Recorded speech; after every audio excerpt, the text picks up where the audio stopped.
चिड़िया। हाँ, आपकी दोस्त टूनी चिड़िया आ गई है एक नई कहानी लेकर।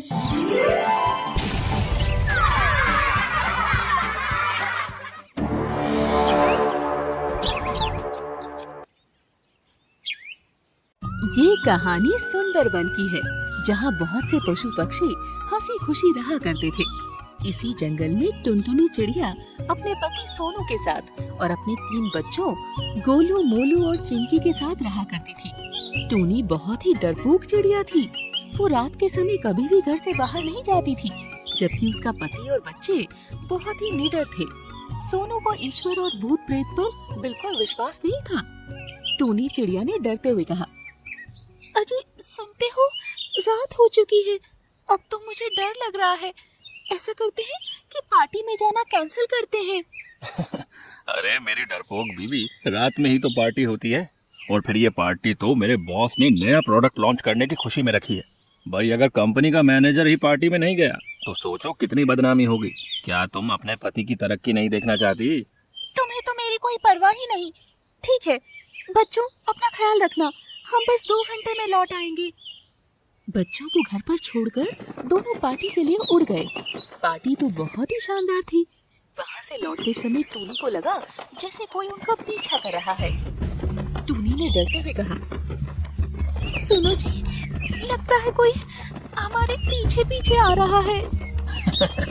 ओहो टूनी, कोई भी तो नहीं है, तुम खामा खा ही परेशान हो रही हो। टूनी और सोनू बहुत थके थे तो घर आते ही सो गए।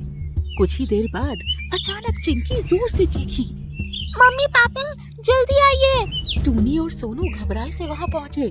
क्या हुआ चिंकी? पापा, अभी अभी यहाँ मेरे बिस्तर के पास कोई खड़ा था।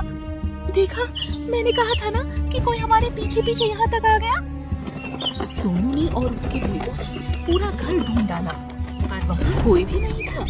चिंकी, हमने पूरा घर देख लिया, यहाँ कोई नहीं है। लगता है तुझे भी तेरी माँ की तरह डर का भूत दिखने लगा। चल तू हमारे साथ सो जा आज।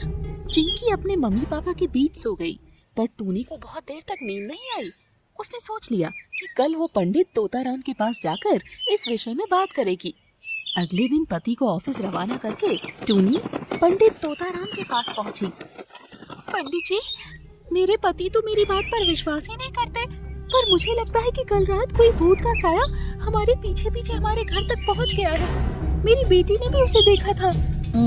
हाँ टूनी, तुम ठीक समझ रही हो। जिस रास्ते से तुम गुजरी थी वहाँ अभी अभी किसी व्यक्ति की एक्सीडेंट से मृत्यु के कारण उसकी आत्मा वहाँ भटक रही थी। वो साया अब तुम्हारे घर पर बन रहा है। क्या भगवान, तो हम क्या करें पंडित जी? चलो मैं तुम्हारे घर चलकर पूजा करता हूँ और घर के चारों ओर एक अभिमंत्रित धागा बांध देता हूँ।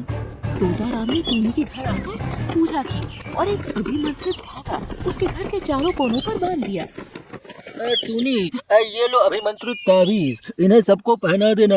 अब वो साया तुम्हारा कुछ भी नहीं बिगाड़ सकेगा। टूनी ने पंडित जी से ताबीज लिया और अपने बच्चों को बांध दिया।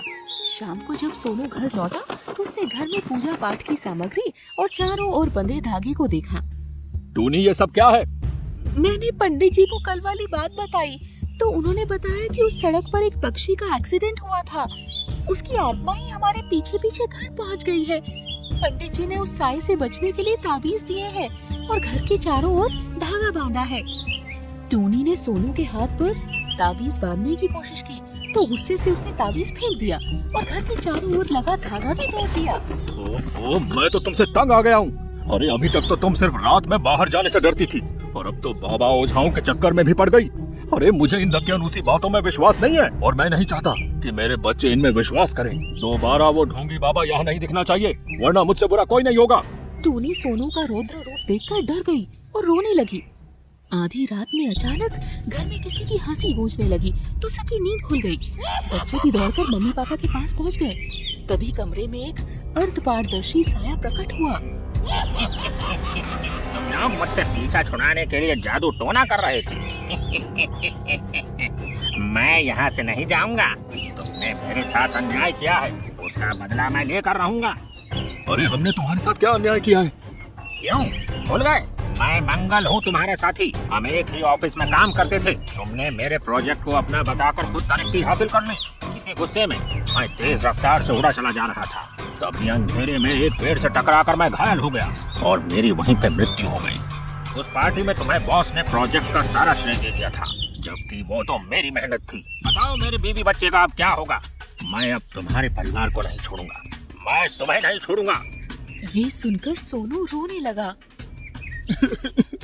मंगलू भाई मुझे माफ कर दो, मैं कल ही बॉस से बात करके सारी सच्चाई बता दूंगा और तुम्हारी जगह पर पत्नी की नौकरी लगवाने के लिए सिफारिश भी करूंगा। मैं खुद तुम्हारे परिवार की हर संभव सहायता करूंगा, पर मेरे परिवार को छोड़ दो।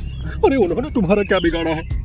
ठीक है, अगर तुम बॉस के सामने अपनी गलती मान लो तो मैं तुम्हें छोड़ दूंगा, वरना मैं आज से तीसरे दिन तुम्हें भी अपने साथ ले जाऊंगा। इतना कहकर भूत का साया वहाँ से गायब हो गया। ओह, तो ये बात है, इसीलिए भूत का साया हमारे पीछे आया था, क्योंकि उसे तुमसे बदला लेना था। अब हम क्या करेंगे? कल ही मैं बॉस से बात करूंगा कि वो मंगलू की पत्नी को जॉब पर रख ले और मैं उनके सामने अपनी गलती मान लूंगा। और वो ताबीज कहाँ है जो पंडित जी ने दिया था? टोनी ने वो तावीज अपने पति के हाथ पर बांध दिया। अगले दिन सोनू ने बॉस के सामने अपनी गलती मान ली। बॉस, वो जो नए प्रोजेक्ट की रिपोर्ट मैंने आपको दिखाई थी ना, वो दरअसल मंगलू चिड़े ने बनाई थी। मैंने तरक्की पाने के लिए आपसे झूठ कहा था। अब उसकी मौत हो चुकी है, इसीलिए वो 2 दिन से ऑफिस नहीं आ रहा है। सोनू, ये तो तुमने बहुत गलत किया, मुझे तुमसे ये उम्मीद नहीं थी। अब ये तुम्हारी जिम्मेदारी है कि मंगलू की पत्नी को ये सूचना पहुंचाओ कि उसे हमारे ऑफिस में जॉब मिल गई है और उसे कुछ पैसे देकर आओ। सोनू चिड़ा मंगलू की पत्नी और बच्चों से मिलने गया। भाभी जी, हमें मंगलू की मृत्यु के विषय में पता चला। मैं आपसे और आपके परिवार से क्षमा मांगने आया हूँ। दरअसल तरक्की के लालच में मैंने ही उसके काम का सारा श्रेय चुरा लिया था। इसी गुस्से में वो इतनी तेज गति से उड़ रहा था कि अंधेरे में पेड़ से टकराकर उसकी मृत्यु हो गई। हमारे बॉस उसकी जगह आपको नौकरी देना चाहते हैं। भैया, ये सब तो नसीब का खेल है। तुमने अपनी गलती मान ली तो मैं तुम्हें माफ करती हूँ, पर कल से काम पर आ जाऊंगी। आपका बहुत बहुत धन्यवाद। सोनू अपने घर पहुंचा और अपनी पत्नी से सारी बात बताई। ये तो आपने बहुत अच्छा किया। आशा है अब मंगलू की आत्मा को शांति मिल जाएगी।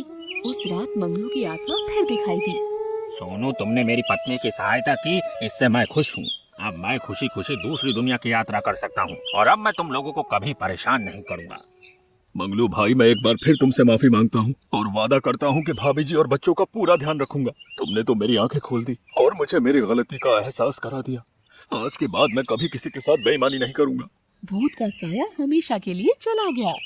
टूनी, आज के बाद मैं तुम पर भी कभी गुस्सा नहीं करूंगा, ना ही तुम्हारा मजाक बनाऊंगा। तुमने सच में साबित कर दिया कि तुम्हारा भय व्यर्थ नहीं था। कोई बात नहीं, अब सब कुछ ठीक हो चुका है। मुझे खुशी है कि हमारा परिवार अब सुरक्षित है। इसके बाद टोनी और सोनू खुशी खुशी रहने लगे। अब सोनू को ईश्वर और परालौकिक जीवों पर विश्वास हो चुका था, अतः वो टोनी को पूजा पाठ करने से नहीं रोकता था और खुद भी पूजा करता था।